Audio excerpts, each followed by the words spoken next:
Price allot. எல்லோரும் நல்லா இருப்பீங்க நம்புகிறேன்.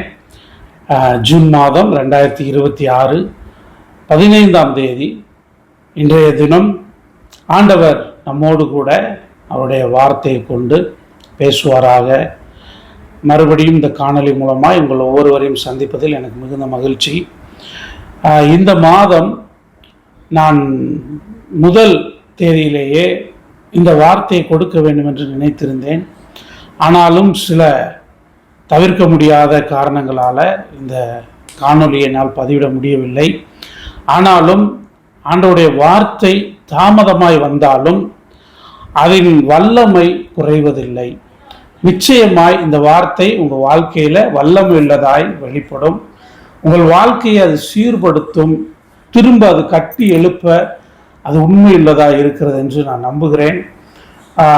ஆபகுக் தீர்க்கதரிசி எழுதுகிற பொழுது 3ஆம் அதிகாரம் 2வது வசனம் இப்படியாய் சொல்லுகிறது: கர்த்தாவே, நீர் வெளிப்படுத்தினதை கேட்டேன், எனக்கு பயம் உண்டாயிற்று. கர்த்தாவே, வருஷங்களின் நடுவிலே உம்முடைய கிரியையை உயிர்ப்பியும், வருஷங்களின் நடுவிலே அதை விளங்க பண்ணும், கோபித்தாலும் இரக்கத்தை நினைத்தருளும்.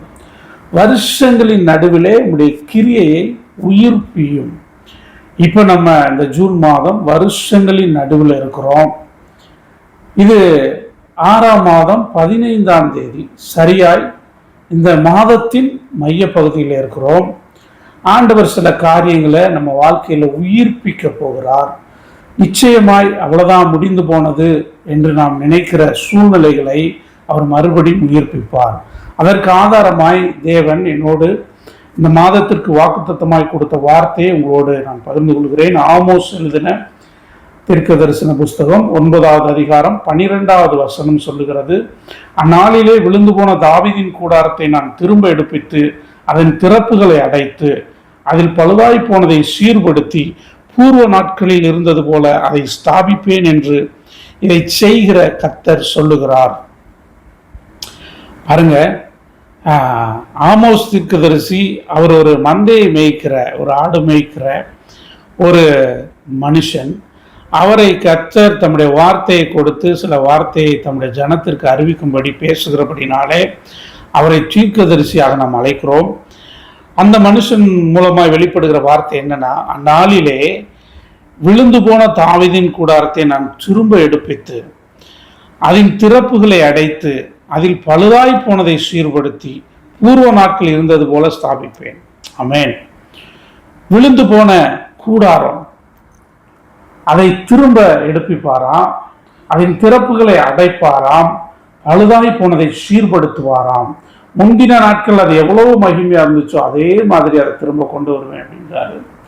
சரி, ஏன் இதை செய்யணும்? அதுக்கு முந்தின வசனத்தை பார்த்தோம்னா ஆமோஸ் 9:11, ஏதோமில் மீதியானவர்களையும் என் நாமம் விளங்கிய சகல ஜாதிகளையும் வசமாக்கி கொள்ளும்படிக்கு, ஏதோமில் மீதியானவர்களையும் என் நாமம் விளங்கிய சகல ஜாதிகளையும் அப்படின்னா புறஜாதியார்கள். என் நாமம் விளங்கின சகல ஜாதிகள்னா அவங்க யாரா இருந்தாலும், கிறிஸ்தவர்கள் அல்லாதவர்களாய், வேறு மதத்தினராய், வேறு ஜாதியினராய் யாரா இருந்தாலும் அவருடைய நாமத்தை அறிந்தவர்கள், அவர் மேல் நம்பிக்கை உள்ளவர்கள். லூக்காவில் இயேசு கிறிஸ்துவ பிரதிஷ்டை பண்ணும்போது சிமியோன் என்கிற ஆசாரியன் சொல்றாரு, அந்த பிள்ளையை கையில் வாங்கிட்டு ஒரு வார்த்தை சொல்லுவார்: புறஜாதியார்கள் இவர் மேல் நம்பிக்கை வைப்பார்கள் அப்படின்னு. ஸோ அவர் மேல் நம்பிக்கை வைக்கிற எல்லாரையும் வசமாக்கி கொள்ளும்படிக்கு அவர் என்ன பண்றாராம், விழுந்து போன தாவீதின் கூடாரத்தை நான் மறுபடியும் ஸ்தாபிப்பேன். தாவீதின் நாட்கள்ல சிறுமைப்பட்டவர்கள், புறஜாதியார்கள் எல்லாரும் ஆதரிக்கப்பட்டார்கள், அவர்கள் சமாதானமாய் வாழ்ந்தார்கள். அதனாலதான் தாவீது மறைவாய் சவுலுக்கு தப்பி ஓடி போகிற போது கூட பார்த்தீங்க அப்படின்னா அவனோடு சேர்ந்து கொள்ளுவர்கள் யார் என்று பார்த்தோம்னா கடன்பட்டவர்கள், முறுமுறுக்கிறவர்கள், ஒடுக்கப்பட்டவர்கள், இப்படிப்பட்ட சிலர் தாவீதோட சேர்ந்து கொள்வாங்க. ஏன்னா தாவீது எல்லாருக்கும் அவர் ஒரு அடைக்கலமா, ஒரு ஆதரவா இருந்திருக்கிறாரு. ஸோ விழுந்து போன அந்த தாவீதின் கூடாரத்தை அவர் திரும்ப எடுப்பித்து திறப்புகள் அப்படின்றது ஒரு ஒரு திறப்பு வெளியில இருந்து வர்றது, வேறு ஒருத்தரால தாக்கப்படுகிறது, வெளியிலிருந்து ஒரு திறப்பை உண்டாக்குகிறது.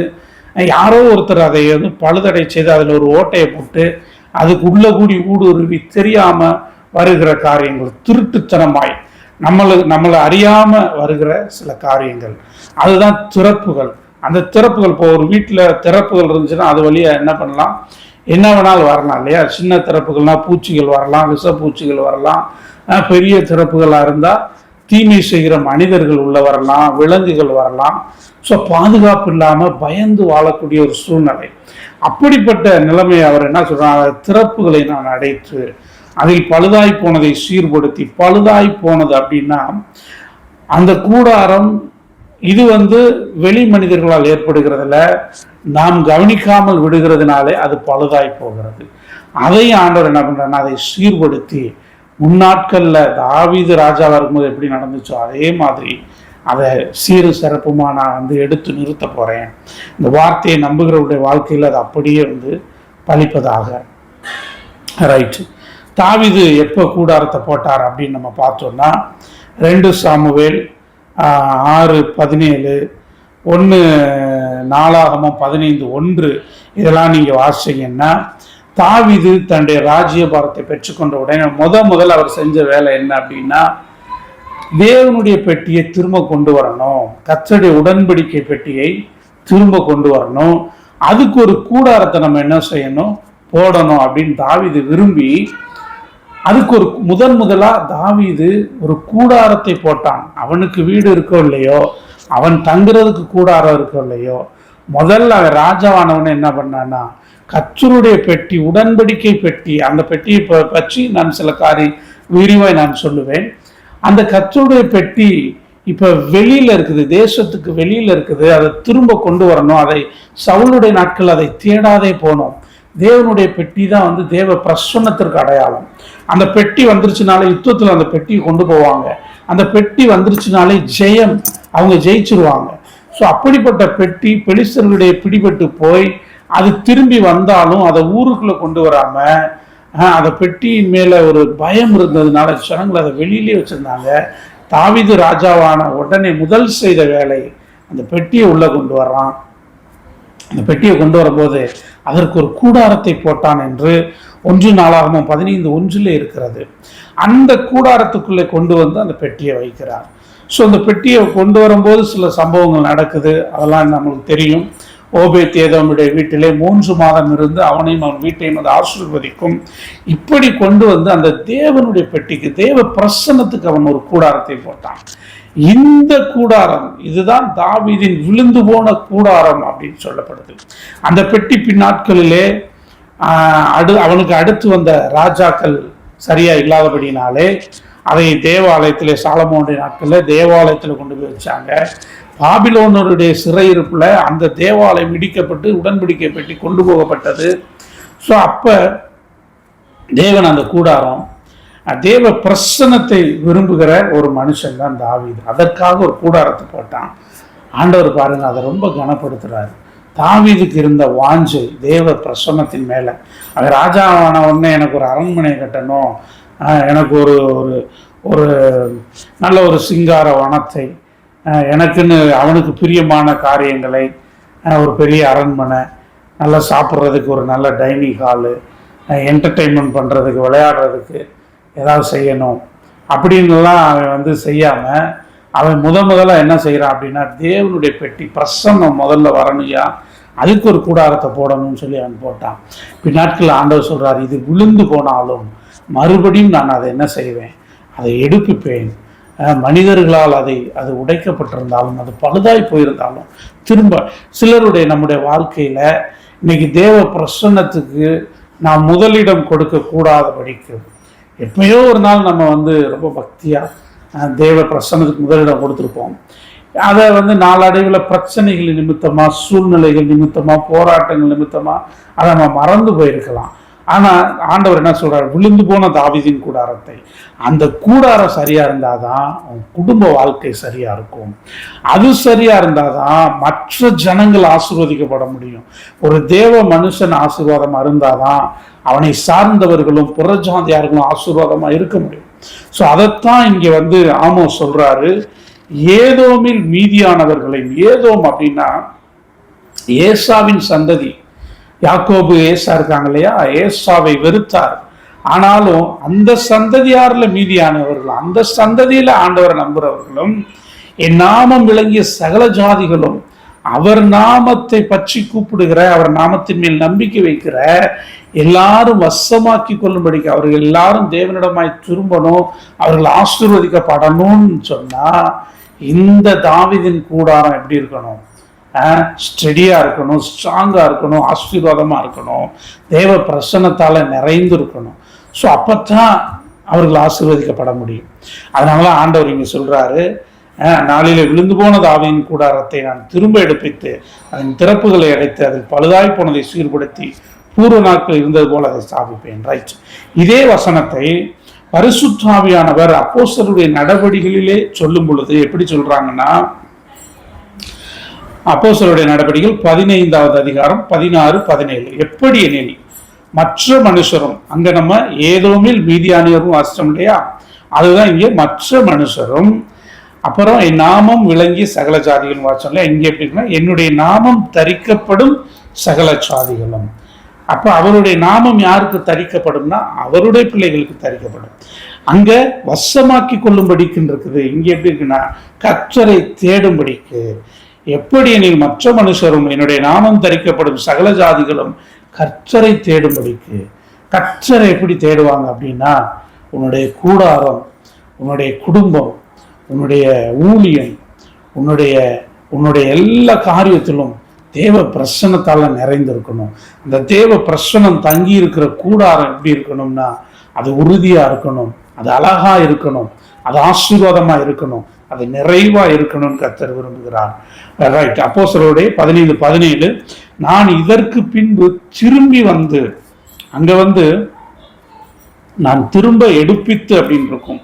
இங்கே நான் திரும்பி வந்து அப்படின்னா எத்தனை முறை இந்த கூடாரம் சேதமடைந்தாலும் விழுந்தாலும் நான் திரும்ப வருவேன் அப்படின்றார்.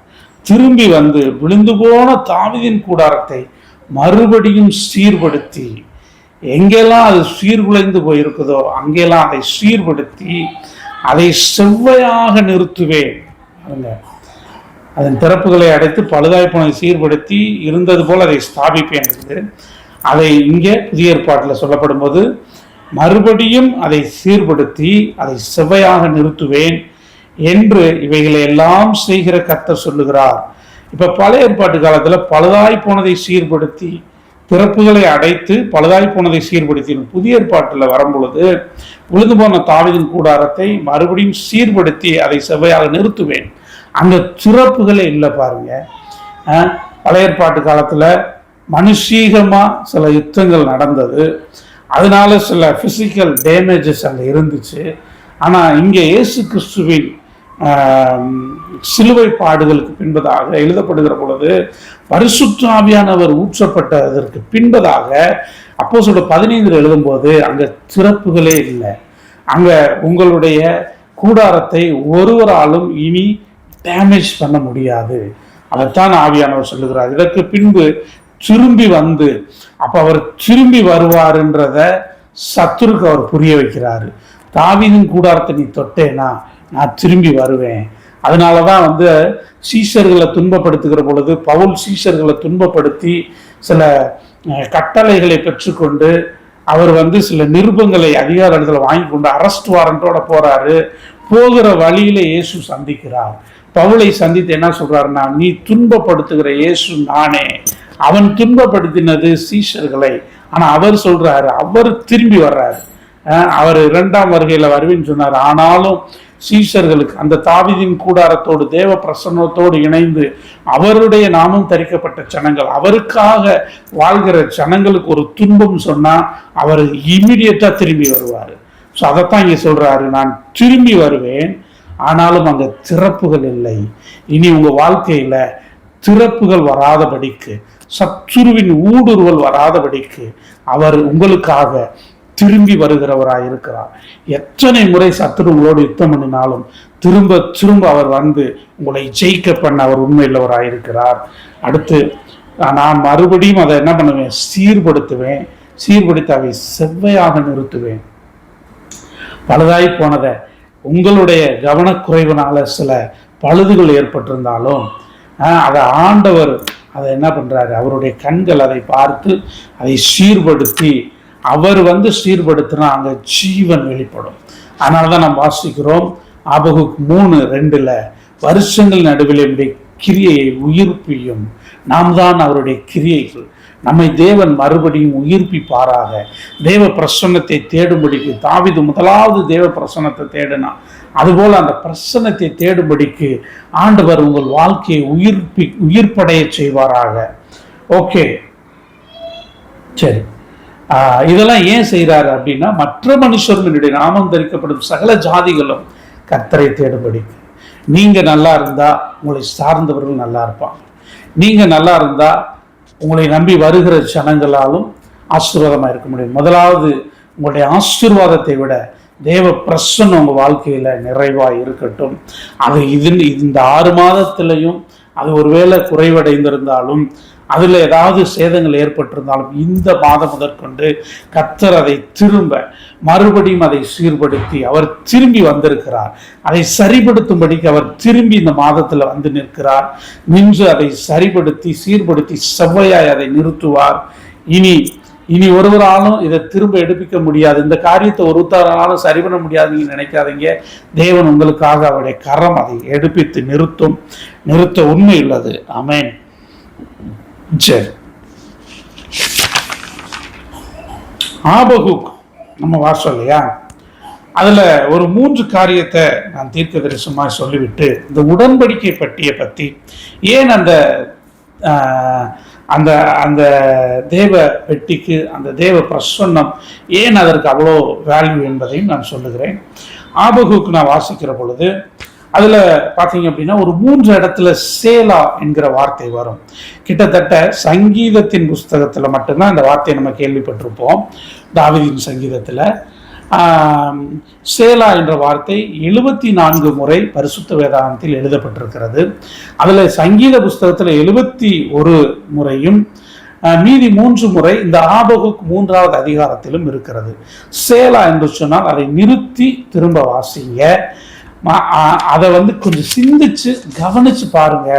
அதற்குள்ளே தேவ வல்லமை இருக்கிறது, அதற்குள்ளே உங்களுக்கு வேண்டிய விடுதலை இருக்கிறது, உங்களுக்கு வேண்டிய பதில் அதற்குள்ளே இருக்கிறது. அதனால இந்த 3 வசனங்களை நான் தீர்க்க தரிசனமாய் உங்களுக்கு வாசிக்க விரும்புகிறேன். முதலாவது ஆபகுக் 3வது அதிகாரம் 3வது வசனம். தேவன் தேமானில் இருந்தும் பரிசுத்தர் பாரான் பர்வதத்திலிருந்தும் வந்தார். சேலா. அவருடைய மகிமை வானங்களை மூடிக்கொண்டது, அவர் துதியினால் பூமி நிறைந்தது. அந்த சேலாவுக்கு முன்னாடி தேவன் தேமானில் இருந்தும் பரிசுத்தர் பாரான் பர்வதத்திலிருந்து வந்தார். சேலா அப்படின்னு எழுதியிருக்கோம். சரி, இந்த தேமான் பருவம் நான் ஏன் இதை சொல்ல வர்றேன் அப்படின்னா, தாவீதின் கூடாரத்தில் ஏதோமியர்களை பற்றி சொல்லப்பட்டிருக்கு இல்லையா, ஏதோமில் மீதியானவர்களே ரட்சிக்கப்படணும். அப்போ இந்த தேமான் என்கிற ஸ்தலம் எங்கே இருக்குன்னா ஏதோமியர்களுடைய எல்லை. தேவன் அப்போ எங்கே இருந்திருக்கிறாருன்னா தேமானில் இருந்தும். பரிசுத்தர் எங்க இருக்காருன்னா பாரானில் இருந்தும். ஏற்கனவே இந்த பாரானை குறித்து நான் பேசியிருக்கிறேன். தேமான் அப்ப ஏதோமின் எல்லையா இருந்தாலும், ஏதோமியர்கள் அங்க வாழ்கிறவர்களா இருந்தாலும், கர்த்தரை அறியாத ஜனமா இருந்தாலும், அந்த கூட்டத்திலும் ஒரு சிலர் அவரை நம்பி இருப்பார்கள் என்று சொன்னால் அவர்கள் சார்பில் அவர்களுக்காக அவர் நிற்பார். அங்க இருந்துதான் அவர் வருவார்.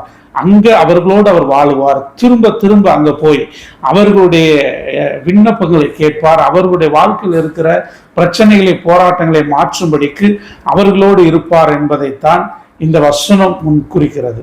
இந்த வசனம் நமக்கு அறிவுறுத்துகிறது. 2வது பாரான் பர்வதம். இந்த பாரான் பர்வதத்துல தான் ஆகார் வாழ்ந்தாங்க. கைவிடப்பட்ட ஆகாரை ஆதரித்த ஸ்தலம். அப்புறம் தாவீது அங்கதான் வாழ்ந்தார். அந்த பாரான் வனாந்தரத்துல தாவீது என்ன பண்ணாருன்னா சவுலுக்கு மறைந்து வாழ்ந்தார். அந்த வனாந்தரத்தில் அவருக்கு ஒரு அடைக்கலம் கொடுக்கப்பட்ட ஸ்தலம். அந்த பரிசுத்த தெய்வம் எங்கெல்லாம் இருந்தாரோ அங்கெல்லாம் ஏழைகளை ஆதரித்திருக்கிறார். பிரச்சனையின் உக்கிரத்துல செய்யாத தவறுகளுக்காக தண்டிக்கப்படுகிற பொழுது, துரத்தப்படுகிற பொழுது அவர்களை ஆதரிக்கும்படி பரிசுத்த தெய்வம் எழுந்தருளின ஒரு ஸ்தலம் இந்த தேமான் பாரான். தேமானிலிருந்து தேவன் தேமானிலிருந்தும் பரிசுத்தர் பாரானிலிருந்தும் வந்தார். அதான் அந்த சேலா. அதை கொஞ்சம் தியானிங்க, கவனிங்க. அவரை நம்பி நீங்கள் இருக்கீங்க. உங்களை சுற்றி எவ்வளோ பெரிய கூட்டம், பொல்லாத கூட்டம் இருந்தாலும் அவர் உங்களோடு இருக்கிறார்.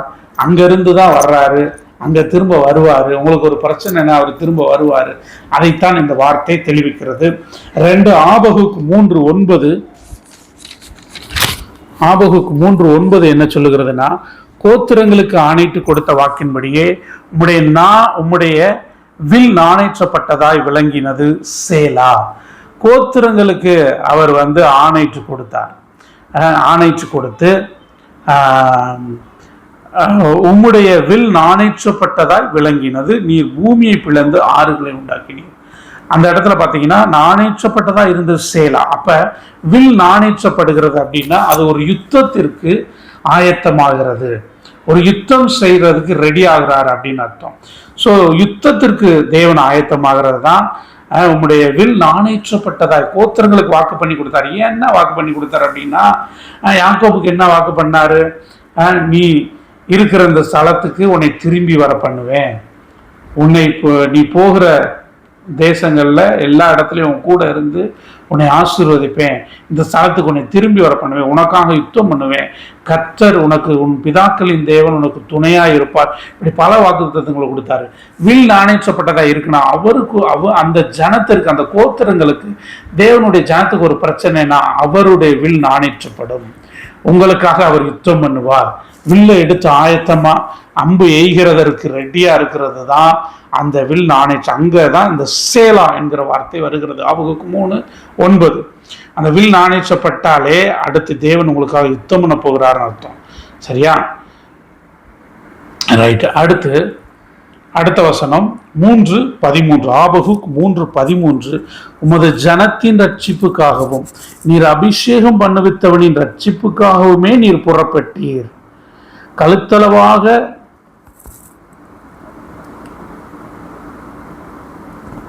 கழுத்தளவாக அஸ்திபாரத்தை திறப்பாக்கி துஷ்டனுடைய வீட்டில் இருந்த தலைவனை வெட்டினீர் சேலா.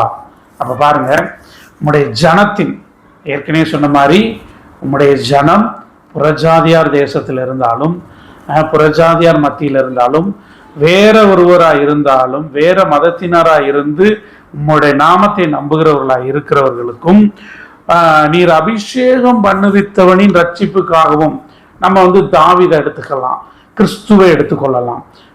பழைய ஏற்பாட்டு காலத்தில் சொல்லப்பட்டபடினாலே அபிஷேகம் பண்ணுவித்தவனின் ரட்சிப்புக்காக. ஏன்னா தாவீது தான் போராட்டங்களின் மிகுதியில துரத்தப்பட்டாரு. அவருக்கு தான் ஒரு ரட்சிப்பு தேவைப்பட்டது. அதற்காக என்ன பண்றாராம் தேவன், நீர் புறப்பட்டீர். அவர் எந்திரிச்சு இப்ப ரெடியா புறப்பட்டாரு. கழுத்தளவாக அஸ்திபாரத்தை திறப்பாக்கி துஷ்டனுடைய வீட்டில் இருந்த தலைவனை வெட்டினீர். துஷ்டனுடைய வீட்டில இருந்து உங்களுக்கு விரோதமாய் துன்மார்க்கமான ஆலோசனைகளை கொடுத்து, உங்களுக்கு தீமையான காரியங்களை சொல்லி கொடுத்து, உங்கள் கூடாரத்தை விலப்பண்ணும்படிக்கு, உங்க கூடாரம் திரும்ப எழும்பக்கூடாதபடிக்கு, கட்டி எழுப்பக்கூடாதபடிக்கு அபிஷேகம் பண்ணப்பட்ட உங்களுக்கு விரோதமாய், தேவனை நம்பி வாழுகிற அவருடைய ஜனமா இருக்கிற உங்களுக்கு விரோதமாய் இருந்து ஆலோசனை கொடுக்கிற அந்த தலையை யாரா இருந்தாலும் சரி, அப்படிப்பட்டவர்களுடைய தீ ஆலோசனை கொடுக்கிறவர்களை அவர் வெட்டினார் என்று எழுதியிருக்கிறது. கழுத்தளவாய் அஸ்திபாரத்தை திறப்பாக்கி துஷ்டனுடைய வீட்டில் இருந்த தலைவனை நீர் வெட்டினீர் சேலா அப்படின்னு அதை திரும்ப படி, அதை திரும்ப தியானி. ஏன்னா அந்த 3 வசனமே எதை குறிக்குது அப்படின்னா, முதலாவது 3:3 நம்ம பார்த்தோம்னா தேமானிலிருந்து தேவன் பரிசுத்தர் பாரானிலிருந்து வந்தார்னு பார்த்தோம். 2வது 3:9 என்ன பார்த்தோம் அப்படின்னா, கோத்திரங்களுக்கு ஆணைச்சு கொடுத்தபடி அவர் வில் நாணேற்றப்பட்டதாக இருந்தது. அடுத்து பார்த்தோம் அவர் ஜனத்தின் ரட்சிப்புக்காகவும் அபிஷேகம் பண்ணுவதற்கு ரட்சிப்புக்காகவும் அவர் துஷ்டனுடைய வீட்டில் இருந்த தலைவனை வெற்றினார் என்று பார்த்தோம். இந்த 3 காரியம் உங்கள் வாழ்க்கையில் நிறைவேறட்டும். இந்த மாதத்தில் விழுந்து போன உங்கள் கூடாரத்திற்கு என்ன பிரச்சனையாக இருந்தாலும் சரி, அவர் தேமானில் நீங்கள் இருந்தாலும் சரி, ஏதோமின் கூட்டத்தில் சிக்கி இருந்தாலும் சரி, பாரான் வனாந்தரத்தில் தனித்து விடப்பட்டு தனிமையான அனுபவத்தில் இருந்தாலும் சரி, அவர் உங்களிடத்துல வருவார். உங்களிடத்துல இருந்து உங்கள் பிரச்சனையை அவர் தீர்ப்பார். 2வது கோத்திரங்களுக்கு வாக்கு பண்ணபடி ஆபிரகாமின் ஆசீர்வாதம், ஆபிரகாம் ஆபிரகாமுக்கு வாக்கு பண்ணது, யாக்கோபுக்கு வாக்கு பண்ணினது, தாவீதுக்கு அத்தனை நன்மைகளையும் உங்கள் வாழ்க்கையில உங்களுக்கு விரோதமா யுத்தம் பண்றாங்கன்னா அவர் தம்முடைய வில்லை நாணேற்றுவார். மூன்றாவது, துஷ்டனுடைய வீட்டில் இருந்த தலைவனை, உங்களுக்கு விரோதமான துர்ஆலோசனை சொல்லுகிற, உங்கள் கூடாரத்தை விழப்பண்ணுகிற, உங்கள் கூடாரத்தை சீர்குலைக்க நினைக்கிற, எல்லா விதமான ஆலோசனை கொடுக்கிற பொல்லாத சத்ருவின் தலையை அவர் வெட்டுவார். பொல்லாத பிசாசின் தலையை அவர் நசுக்கி விட்டார். இனி எந்த தீமை மீறாதபடிக்கு கர்த்தர் உங்களை காப்பாராக. மறுபடியும் உங்கள் கூடாரத்தை எடுத்து நிறுத்துவார். Right, okay. இந்த கூடாரம் தேவனுடைய பெட்டி வைக்கப்படுகிறதற்காக தாவீது கூடாரத்தை போட்டார். அந்த பெட்டிக்குள்ள ஒரு 3 விஷயம் இருந்தது. முதலாவது நம்ம பார்த்தோம்னு சொன்னா, யாத்திரை ஆகமத்தின் புஸ்தகம் 25வது அதிகாரம் 16வது வசனம். அதில் வாசிங்க அப்படின்னா, சாட்சி பிரமாணத்தை அந்த பெட்டியிலே வைப்பாயாக. அது இன்னும் உபாகமம் 10:2 வாசிங்கன்னா, கர்த்தர் உடைத்து போட்ட அந்த தேவனுடைய கற்பலகை, மோசே உடைத்து போட்ட அந்த தேவனுடைய கற்பலகையை ஆண்டவர் என்ன சொல்றான், அதை கொண்டு வா, நான் திரும்ப என்ன செய்வேன், அந்த எழுத்துக்களை எழுதி அவைகளை பெட்டியிலே வை, அதை என்ன செய்ய அந்த பெட்டியில பத்திரப்படுத்து. முதலாவது, கர்த்தருடைய ஜீவனுள்ள வார்த்தை அந்த பெட்டியிலே இருந்தது. அவர் எழுதி கொடுத்த, அவர் கரத்தினால் எழுதி கொடுத்த தேவனுடைய வார்த்தை அந்த பெட்டியில இருந்தது. ரெண்டாவது, யாத்திராகமத்தின் புஸ்தகம் 16:33, ஒரு கலசத்தை எடுத்து அதை ஒரு ஓமர் அளவு மன்னாவை போட்டு உங்கள் சந்ததியாருக்கு சாட்சியாக கர்த்தருடைய சந்நிதியில் வை. இந்த மன்னாவை ஒரு பொற்கலசத்தில் எடுத்து பின்வரும் சந்ததிகளுக்கு, வாங்க, வனாந்தரத்தில் ஒன்றுமே இல்லாமல், எங்கள்கிட்ட 5 பைசா கிடையாது, எங்கள் கரத்தில் எந்த பொருளும் இல்லை, எந்த உணவுப் பொருள்களும் இல்லை, அவரை நம்பி அப்படியே வந்துட்டோம். ஆனால் தேவன் என்ன பண்ணார்னா, எங்களுக்கு வனாந்தரத்தில் வானத்திலிருந்து எங்களுக்கு ஆகாரம் கொடுத்தார். இதை பின்வரும் சந்ததிகள், பிள்ளைகள் அறிந்து தேவன் மேல் நம்பிக்கை வைக்கும்படி, அவர் மேல் விசுவாசம் வைக்கும்படி இதை நீ என்ன செய்யணும், எடுத்து வை அப்படின்றாரு. இந்த மன்னாவுக்கு என்ன ஒரு ஸ்பெஷல் அப்படின்னா, காலையில் எடுத்துகிட்டு வந்தோடனே அதை சாப்பிட்றணும். அன்னைக்கு ஈவினிங் வரைக்கும், அன்னைக்கு நைட்டு வரைக்கும் அதை வச்சுருந்தா அடுத்த நாள் அது புழு வச்சு அது கெட்டு போயிடும். ஸோ ஆனால் இந்த தேவனுடைய பெட்டிக்குள்ளே ஒரு கலசத்தில் நீ எடுத்து ஒரு மன்னாவை என்ன செய்ய, கொண்டு போய் வை அப்படின்றார். பின்வரும் எத்தனை சந்ததிகள் வந்து அதை எடுத்து பார்க்கும்போது அது கெடவே கெடாது.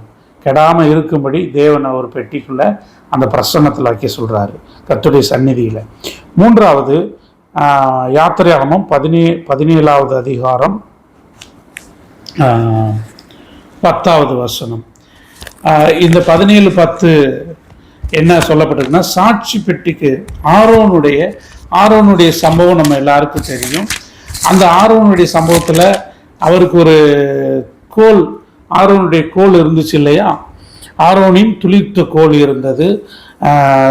என்னாகமம் 17:10. அப்பொழுது கர்த்தர் மோசேயை நோக்கி, ஆரோனின் கோல் அந்த கலகக்காரருக்கு விரோதமான அடையாளமாகும் பொருட்டு அதை திரும்பவும் சாட்சி பெட்டிக்கு முன்னே கொண்டு போய் வை.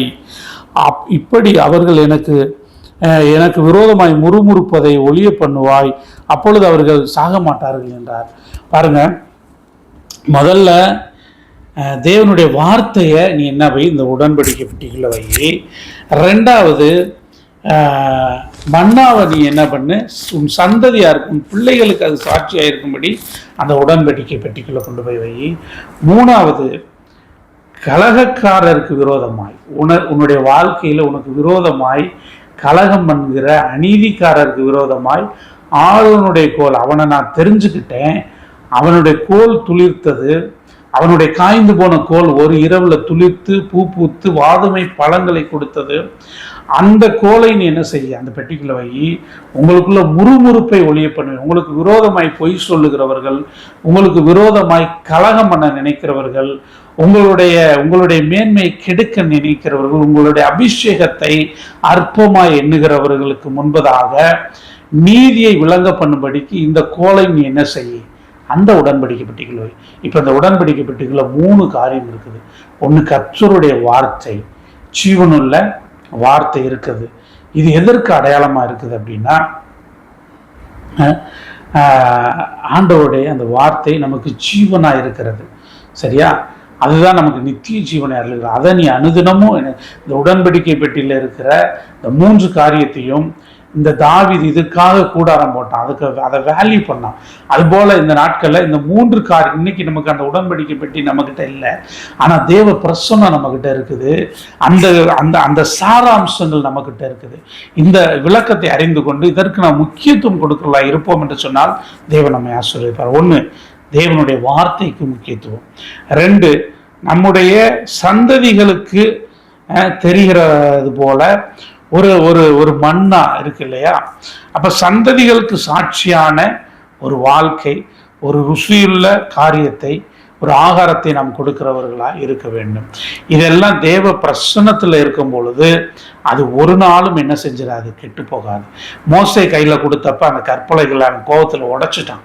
ஆனால் ஆண்டவர் உடன்படிக்கை பெட்டியில் பத்திரமா வை, இனி அதை என்ன செய்யக்கூடாது, அதுக்குள்ளே இருந்தால் அது உடைஞ்சு போகாது. உங்களுடைய உங்களுடைய நல்ல ஆலோசனைகள், பிள்ளைகளை கண்டிக்கிற விதங்கள், இதெல்லாம் தேவ பிரசன்னத்திலிருந்து வெளிப்பட்டுச்சுன்னா ஒரு நாளும் அதை என்ன செய்யாது, அது மதிப்பில்லாமல் போகாது. 2வது மன்னா, இந்த ஆகாரம் வெளியிலேருந்து அது கெட்டு போகுது, ஆனால் தேவ பிரசன்னத்தில் இருந்து அது என்ன செய்யலை, அது கெட்டு போகலை. இது உங்களுடைய சந்ததியாருக்கு சாட்சியாக இருக்கும்படிக்கு தேவன் அதை ஆசீர்வதிப்பார். ஒரு நாளும் உங்களுடைய பிள்ளைகளாக இருக்கட்டும், அவருடைய எதிர்காலமாக இருக்கட்டும், நீங்கள் அவர்களுக்காக செய்கிற காரியங்களாக இருக்கட்டும், அதெல்லாம் நீங்கள் என்ன செய்யுங்க, தேவனுடைய காரியங்களை அவர்களுக்கு சொல்லி கொடுக்குற பொழுது ஒரு நாளும் இந்த தேவ பிரசாதம் அதை கெட்டு போக விடாது. என்னைக்கு இருந்தாலும் தேவன் அந்த பிள்ளைகளை அதை ஆசீர்வதிக்கும், உங்கள் சந்ததிகளை அது நல்ல வழியிலே நடத்தும். 3வது, ஆரோனுடைய துளிர்த்த கோல்.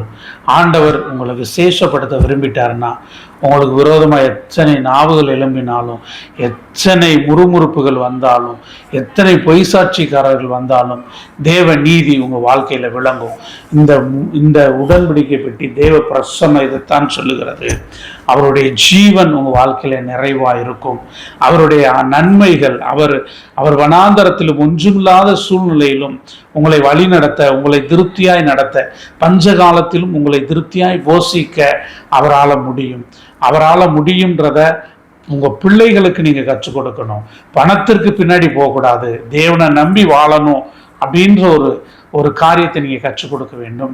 3வது, அவரே உங்களுக்கு நீதி செய்கிறவர், ஒருவராலும் அதை மாற்ற முடியாது. ஆமென், அல்லேலூயா. மறுபடியும் இந்த வாக்குத்தத்த வசனத்தை வாசித்து நான் இதை முடிக்கிறேன். அப்போஸ்தலர்கள் 15:16, ஆமோஸ் 9:12 இருக்குது. நான் இதற்கு பின்பு திரும்பி வந்து விழுந்து போன தாவீதின் கூடாரத்தை மறுபடியும் சீர்படுத்தி அதை செவையாக நிறுத்துவேன் என்று இவைகளெல்லாம் செய்கிற கர்த்தர் சொல்லுகிறார். ஆமேன். உலக தோற்றம் முதல் தேவனுக்கு தம்முடைய கிரியைகள் எல்லாம் தெரிந்திருக்கிறது. ஸோ கர்த்தர் உங்கள் வாழ்க்கையில் ஆசீர்வதிப்பார். பழைய பாட்டு காலத்தில் திறப்புகள் இருந்தது, அதனால் சில தீமைகள் வந்தது. புதிய ஏற்பாட்டு காலத்தில் அந்த திறப்புகளை தேவன் அடைத்திருக்கிறார். அவர் மறுபடியும் பழுதாய் போனதை சீர்படுத்துவார்.